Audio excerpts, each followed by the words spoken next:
Talking about the detention center, in terms of moving the Hudson, now obviously you're trying to fill some beds over there. There was some discussion, I know it just came up, your human services director had just brought up a thought that there may be some discussion of whether you want to renew the federal ducks program. I think there was just a side. It wasn't. He really didn't go into discussion on it, but there was. No, is that something you're going to go forward with? Well, the federal ducks program is something that gets reviewed every year. It's a contract with the federal government that has a minimum and a maximum renewable on a yearly basis. The difference being is that when we originally negotiated the contract, we required a minimum payment of beds, and that was a big stickling point because we were not going to hold beds for something that may happen. So we told the federal government, if you want to use our facility, this is how much you got to commit to in terms of utilization of the day rate. And we had a specific number of beds, whether I think it's 10 or 12, I'm not sure the number, but there is a basic number. These are different. I think you remember when I made that clarification. This has nothing to do with young people crossing the border and showing up. That's nothing to do with this individual. These are young people who have broken the law, they committed a crime, and therefore they're being held until they go through the judicial process in this country. It goes through a judicial process through the immigration courts, and part of the commitment that we take upon those children is not only to maintain them, to feed them, to take them to their meetings that they have or their appointments at the court, also provide all kinds of other supports, and these supports are all paid by the federal government.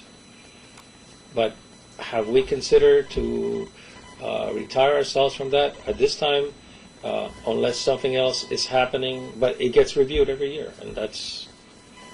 Yeah, I say, and I think Director Guzzo made the point that for a good amount of time, the county was almost the beneficiary of this particular program because the federal government was not taking advantage of the beds that they were paid for, which is again good for us as Union County taxpayers. In recent years, they have been much more cost conscious, as all government bodies have. That goes all the way up to the top, and they've been trying to take advantage of the beds that they are rightly paid for. But right now, in terms of the review of that program, it's a question of does them having a full utilization of that program, is it really beneficial for the county at this point? And I think that's what Director Guzzo was saying. And that's the review at this point. It's not necessarily the policy. The individuals in this program, they're part of the judicial system. They're part of the criminal justice system. So it's a very appropriate use of the facility. The question is it cost effective for the taxpayers? And many other programs, we always review and make sure it's the right thing to do when it's renewal. And it's a mandate in New Jersey that you have a detention center, right? For children, it is mandated for children in New Jersey. On the federal program, no, that's a whole different ballgame. The only thing is that we also have some share agreements with other counties as well in the case of overflow. Now, unfortunately, those contracts that we have with other counties do not have a minimum prepaid amounts of money. They only pay if they use, which is different. The same thing that we back them up. We have other agreements with other people in the event of any kind of large number that we have to handle. Then we may have to send some people someplace else. But we have capacity still in the juvenile detention center.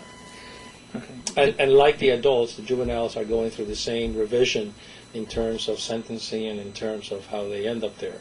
For example, if you remember years ago, we ended up having like 100 kids in our facility.